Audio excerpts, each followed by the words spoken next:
Bonjour et re-bienvenue au Réveil pédagogique avec Madame la prof. Ce matin, je vais vous parler d'un article. J'ai pas eu vraiment la chance de le lire à fond. C'est ma collègue qui m'en a parlé.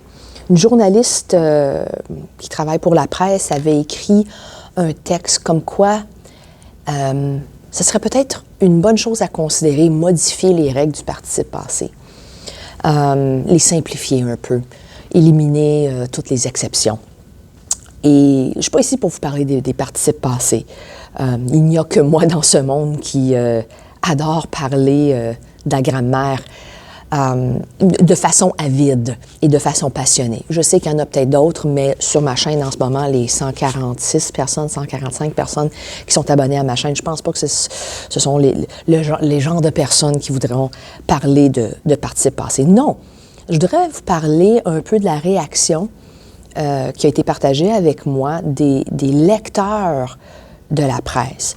Comme quoi, c'était un peu mitigé parce qu'il y avait des lecteurs qui étaient absolument heureux et contents de potentiellement considérer ce changement-là. Puis en effet, si vous étiez comme moi, la grammaire n'était pas nécessairement une chose facile quand vous étiez jeune. Avec un peu de recul, puis du temps maintenant, moi, j'adore parler de grammaire, j'adore parler de grammaire dans les autres langues et de voir comment la syntaxe fonctionne. J'adore ça. Bon.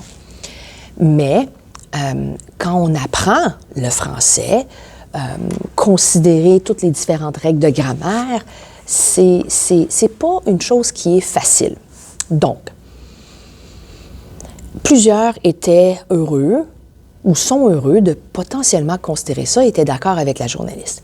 Or, il y avait un bon nombre de lecteurs qui étaient absolument contre cette idée-là, comme quoi ça allait ruiner la langue française. Nous étions en train de simplifier, on était en train de niveler vers le bas. Et bref, ce serait une terrible idée parce que on n'aurait jamais pensé simplifier les règles dans le temps, dans le passé. Mais justement, ça c'est un message que j'envoie à tous ceux qui ne cessent de répéter que dans le temps, dans le passé, auparavant, les gens écrivaient mieux. Non, les gens n'écrivaient pas mieux. Ce qui arrivait, c'est que, premièrement, il faut reconnaître que le taux d'analphabétisme, j'ai besoin de plus de café pour ce mot-là, les gens illettrés, les gens analphabètes, il y en avait plusieurs.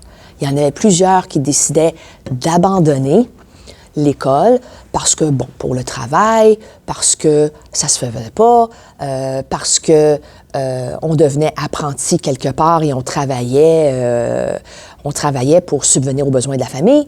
Peu importe la raison, il y avait plusieurs personnes. Et ceux qui demeuraient dans le système, qui allaient prendre leurs cours classiques, qui allaient à l'université, bien, ces gens-là étaient une élite.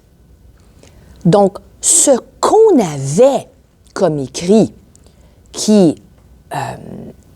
sont restés avec nous à ce jour, qui font partie maintenant de notre héritage culturel, notre héritage littéraire et linguistique, bien, c'était l'élite. Et c'était, je ne veux pas dire une minorité, mais c'était pas comme ce l'est aujourd'hui. Et cette décision de vouloir imposer les règles, bien, premièrement, ça date d'avant l'existence de la province du Québec, mais de se dire que c'était mieux avant, c'est oublier que c'était pas tout le monde qui allait à l'école. OK? Puis là, je ne suis pas en train de dire qu'il faut encourager le décrochage scolaire parce qu'il y en a qui ne méritent pas d'être à l'école. Non, c'est pas ça.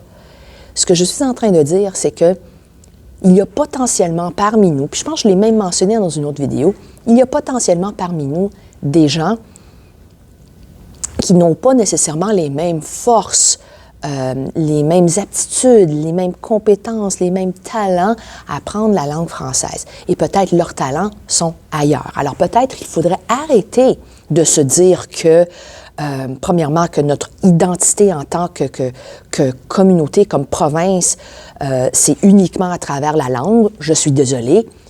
L'identité culturelle d'un peuple, ce n'est pas uniquement par la langue. Je fais juste dire. Bon. Il faut arrêter de se dire que pour avoir un certain succès, il faut maîtriser la langue parfaitement.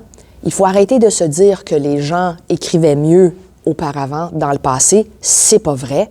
On néglige des statistiques puis des faits tels que le taux d'analphabétisme et comment ça a influencé potentiellement ce qu'on voit comme écrits qui ont été faits dans le passé.